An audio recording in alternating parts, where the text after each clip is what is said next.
अस्सलाम वालेकुम दोस्तों, वेलकम करते हैं आपको आज हमारे चैनल ला अनवील्ड में। दोस्तों हाजिर हूँ आपके सामने एक नई इन्फॉर्मेटिव वीडियो के साथ। जैसा कि हमको पता है कि हमारी रिलीज चल रही लॉ ऑफ कॉन्ट्रैक्ट की पिछली वीडियो में हमने 1 से लेकर जो है 10 तक 9 तक समझाए थे, सेक्शन 9 तक। तो आज हम सेक्शन 10 से लेकर 14 तक पढ़ेंगे, जो चैप्टर 2 में आते हैं, जिसका टाइटल है कि of contracts, voidable contracts and void agreements. तो हम देखते हैं कि व्हाट एग्रीमेंट्स आर कॉन्ट्रैक्ट, कौन से एग्रीमेंट्स को कॉन्ट्रैक्ट कहा जाता है, कि कौन से कॉन्ट्रैक्ट जो है एग्रीमेंट्स कॉन्ट्रैक्ट में कन्वर्ट होते हैं। जैसा कि मैंने पीछे पढ़ किया कि हमेशा अगर हम कोई भी चीज़ करते हैं पहले एग्रीमेंट होता है। अगर वो एग्रीमेंट इन्फोर्सेबल एट लॉ होता है, अगर वो एग्रीमेंट वैलिड होता है, तो वो क्या होता है, कॉन्ट्रैक्ट में चला जाता है। तो सबसे पहले मैं देखूँ कि what agreements are contract. So all valid agreements are contract. अब वैलिड एग्रीमेंट्स कौन से जो एनफोर्सेबल एट लॉ होंगे तो वो कॉन्ट्रैक्ट हो जाएंगे। लेकिन देखते हैं कि बेरिट लैंग्वेज क्या कहती है इसकी। तो section 10, what agreements are contract. All agreements are contract if they are made by the free consent of parties competent to contract for a lawful consideration and with a lawful object। के सब agreement contract होते हैं कि अगर if they are made by free consent, अगर वो free consent के साथ जोड़ी जाएँ। अभी कंसेंट का मतलब क्या है कि मर्जी, विल। लेकिन फ्री कंसेंट में क्या आता है कि अगर फ्री कंसेंट में 5 चीज़ें नहीं होंगी तो बोला जाएगा कि ये फ्री कंसेंट है। आगे चल के हम इसको देखेंगे कि वो डिफाइन करेंगे कि वो कौन सी 5 चीज़ें नहीं होनी चाहिए। लेकिन अगर फ्री कंसेंट में वो 5 चीज़ें नहीं हो, कौन कौन सी? एक होती है अनड्यू इन्फ्लुएंस, दूसरी कोएर्जन, फ्रॉड, मिसरिप्रेजेंटेशन और मिस्टेक। अगर ये किसी कॉन्ट्रैक्ट में जब आप किसी दूसरे पार्टी की मर्जी लेते हैं, अगर उनमें ये 5 चीज़ें नहीं होंगी तो बोला जाएगा कि ये फ्री कंसेंट है। और अगर ये 5 चीज़ों में से कोई एक भी होगी तो ये कंसिडर किया जाएगा ये फ्री कंसेंट नहीं है, और वो कॉन्ट्रैक्ट या तो वाइड हो जाता है या वाइडेबल हो जाता है। ठीक, आगे देखते हैं कि free consent parties competent to contract. ये मोस्ट इंपॉर्टेंट है कि जो जिस पार्टी से आप कॉन्ट्रैक्ट कर रहे हैं वो पार्टी कॉम्पिटेंट होनी चाहिए। अभी कॉम्पिटेंट से क्या मतलब है कि वो 18 ईयर्स ऑफ एज होनी चाहिए। 18 ईयर्स ऑफ एज की वो पार्टीज होनी चाहिए, मतलब मेजोरिटी एज उनके होनी चाहिए, कि एज ऑफ मेच्योरिटी उनके पास होनी चाहिए ज़रूर। फॉर अ लॉफुल कंसिडरेशन, और ये ज़रूरी है कि जो आप बदल दे रहे हैं, जैसे कि हमने पीछे पढ़ किया है कि बेस्ट कॉन्ट्रैक्ट ये होता है कि कंसिडरेशन लॉफुल होनी चाहिए। अब लॉफुल कंसिडरेशन कैसे? अगर ए और बी आपस में कॉन्ट्रैक्ट कर रहे हैं, ए अपनी मोबाइल दे रहा है बी को, बदले में ये कह रहा है कि आप बी जगह सी को मारेंगे, तो इसमें कंसिडरेशन क्या हुई? इलीगल होगी। जो बदल हो गया वो तो इलीगल हो गया, मतलब लॉफुल नहीं रहा। लेकिन अगर आपको एक एग्रीमेंट को कॉन्ट्रैक्ट में कन्वर्ट करना है तो ज़रूरी है क्या होना चाहिए कि आपकी लॉफुल कंसिडरेशन भी होनी चाहिए। और एक आप इसमें अगर प्लस पॉइंट करेंगे, वाइड एग्रीमेंट कभी भी वो कॉन्ट्रैक्ट में चेंज कभी भी नहीं होगा। और जो वाइडेबल कॉन्ट्रैक्ट एग्रीमेंट होता है वो पार्टीज की विल पे होता है, वो इंशाल्लाह हम आपको आगे चल के समझाएं। जैसे मैंने आपको बताया कि वाइड एग्रीमेंट जो है वो कॉन्ट्रैक्ट नहीं होते। इस डेफिनेशन बात कर रही है कि जैसे all agreement which are enforceable at law are contract, कि क्योंकि वाइड एग्रीमेंट तो एनफोर्सेबल एट लॉ होते ही नहीं, क्योंकि या तो वो फ्री कंसेंट उसमें नहीं होती, या कंसिडरेशन इलीगल होती है, या तो उसका ऑब्जेक्ट इलीगल होता है, या पार्टीज कॉम्पिटेंट नहीं होती, अनसाउंड पार्टीज होती हैं। तो वो क्या होगा कि एनफोर्सेबल एट लॉ ही नहीं होगा। अगर एनफोर्सेबल एट लॉ नहीं होगा तो वो एग्रीमेंट कॉन्ट्रैक्ट में कभी भी चेंज नहीं होगा।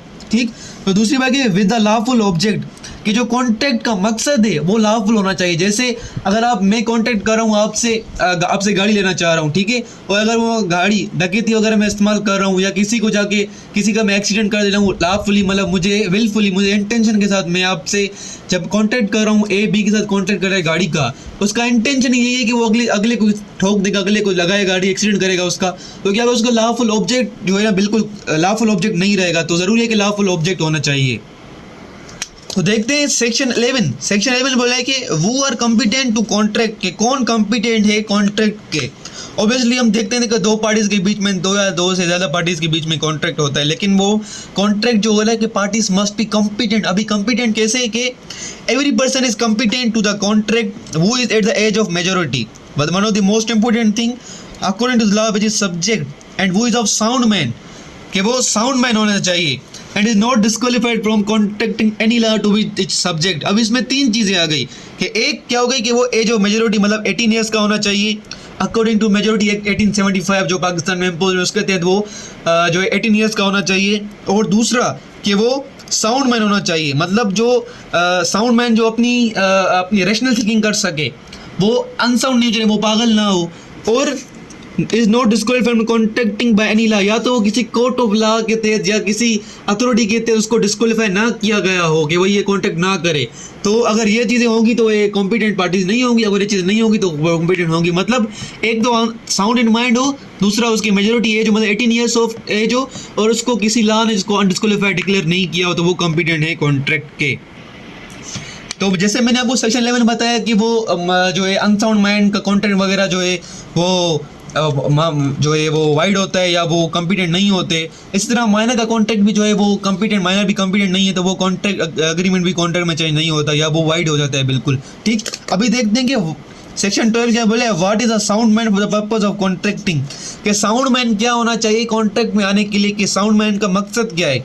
अ person is said to be of a sound man, एक पर्सन को साउंड मैन बोला जाएगा for the purpose of making contract if at the time when he makes it, जब वो कॉन्ट्रैक्ट कर रहा है, he is capable of understanding it and of forming a rational judgment as to its effect upon his interest, कि जब वो contract कर रहा है, कि जो बंदा एक बी पार्टी कॉन्ट्रैक्ट कर रही है वो ज़रूरी है कि उस कॉन्ट्रैक्ट को समझे कि कॉन्ट्रैक्ट में लिखा क्या हुआ है, और उस कॉन्ट्रैक्ट से थ्रू अपनी रैशनल जजमेंट करे। रैशनल जजमेंट कैसे, कि अपने फ़ायदे के लिए ज़रूर सोचे, अपने फ़ायदे के लिए ज़रूर सोचे, और क्या हो कि वो उस कॉन्ट्रैक्ट को समझे, तो उसको हम बोलते हैं sound mind according to contract 1875। अभी देखते हैं आगे वो क्या बोले, a person usually of unsound man, कि एक बंदा जो आमतौर पर अनसाउंड माइंड में होता है but occasionally of sound man, लेकिन किसी वक्त वो साउंड माइंड हो जाता है तो वो कैपेबल है करने के लिए। जैसे कि ए और बी आपस में कॉन्टैक्ट कर रहे हैं, ठीक, अभी be mostly unsound in mind रहता है, लेकिन कभी कभी उसका जो मतलब स्टेट ऑफ माइंड है वो ठीक हो जाती है, वो साउंड इन माइंड हो जाता है, वो रैशनल जजमेंट कर सकता है, वो कॉन्ट्रैक्ट को समझ सकता है। तो जिस वक्त वो साउंड माइंड हो जाए तो वो उस वक्त कॉन्ट्रैक्ट कर सकता है according to section 12 of the contract act. ठीक, तो दूसरा इसका पार्ट क्या बोले कि a person who is usually of sound mind, के पर्सन वो आमतौर पर तो साउंड माइंड रहता है बट ओकेजनली अनसाउंड माइंड, अभी ये इसका उल्टा है कि वो कभी कभार अनसाउंड माइंड में आ जाता है, उसकी अपनी वो दिमाग का तवाज़ुन खो बैठता है, तो वो जब अपना दिमाग का तवाज़ुन खो बैठता है तब वो नहीं कर सकता। ठीक, अभी देखिए आप इसकी इलस्ट्रेशन में समझें, a patient in a lunatic asylum, के पेशेंट जो है वो पागल है, थोड़ा दिमागी हालत से थोड़ा पागल है, वो is eight interval of sound mind में कॉन्ट्रैक्ट ड्यूरिंग दोज इंटरवल्स, लेकिन जब उसको साउंड माइंड इसी के झटके लगते हैं, मतलब वो किसी वक्त जो है अपने दिमागी हालत में सही हो जाता है, जैसे एक कॉमन प्रूडेंट बंदा होता है वैसे हो जाता है, तो वो ड्यूरिंग इस प्रूडेंसी तो वो कॉन्ट्रैक्ट कर सकता है।